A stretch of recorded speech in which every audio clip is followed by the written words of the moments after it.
today's meditation, we are reading from Joshua chapter 2, verses 1 to 7.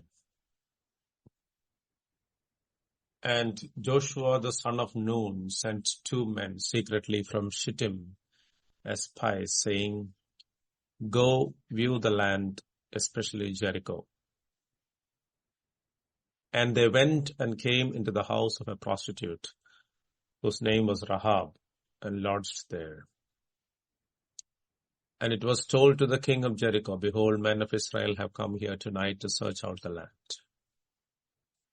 Then the king of Jericho sent to Rahab, saying, "Bring out the men who have come to you, who entered your house, for they have come to search out all the land." But the woman had taken the 2 men and hidden them. And she said, "True, the men came to me, but I did not know where they were from." And when the gate was about to be closed at dark, the men went out. "I do not know where the men went. Pursue them quickly, for you will overtake them." But she had brought them up to the roof and hid them with the stalks of flax that she had laid in order on the roof. So the men pursued after them on the way to the Jordan as far as the fords, and the gate was shut as soon as the pursuers had gone out.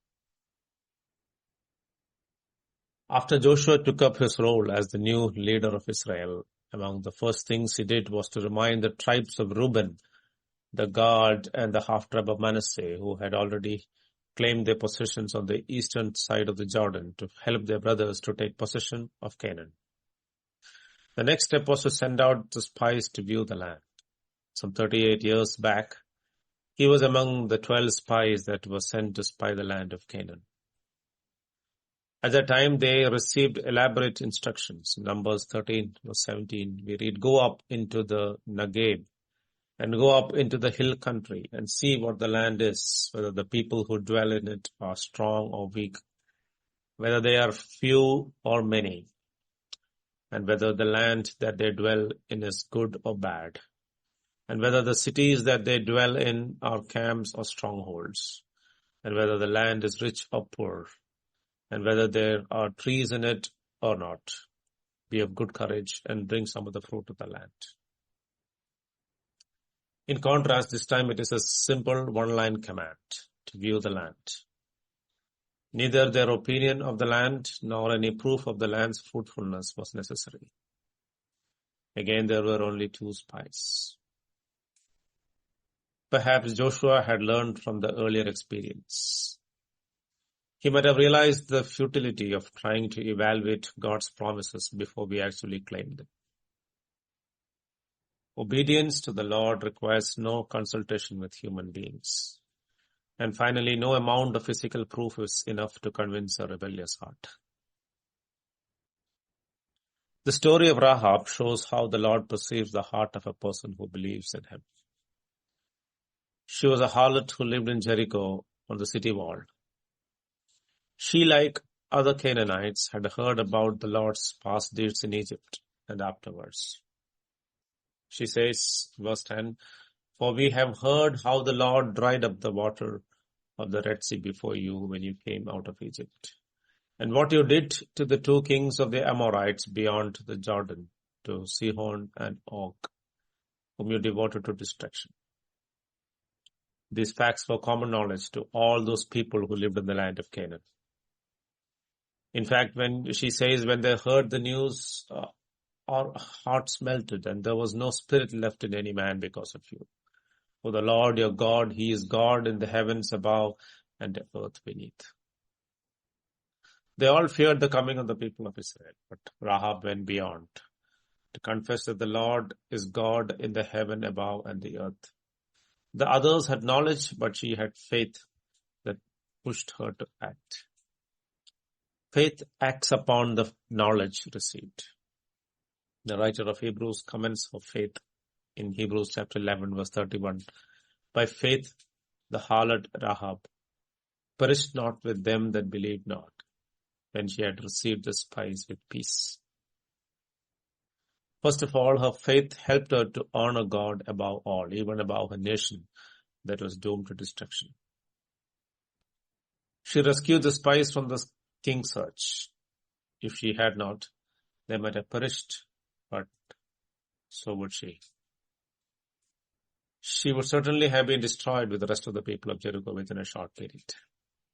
She considered the consequences of her choices and opted to side with the people of God.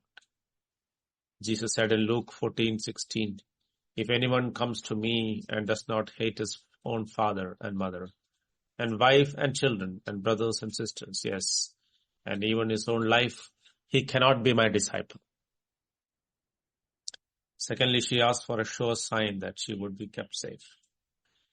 She was so sure that Jericho would fall that she could see it through the eyes of faith. She knew that when they attacked, among the first houses to fall would be hers, being on top of the wall.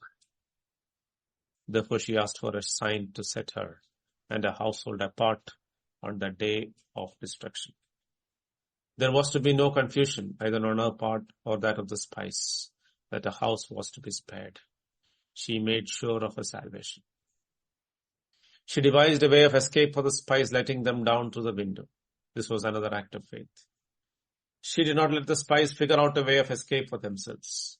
She helped them escape and hid her knowledge of their route from the king's messengers. This is true faith that acts. James describes her faith in receiving them and sending them another way. James 2:25. And in the same way, was not also Rahab the prostitute justified by works when she received the messengers and sent them out by another way? For as the body apart from the spirit is dead, so also faith apart from works is dead. She obeyed the spies wholeheartedly, tying the scarlet rod in her window and bringing in all her family into her house. She believed God that it would be just as the spies had assured her. She therefore did exactly what she was asked to do. Faith takes every word of promise seriously and does all that is asked, believing in its necessity.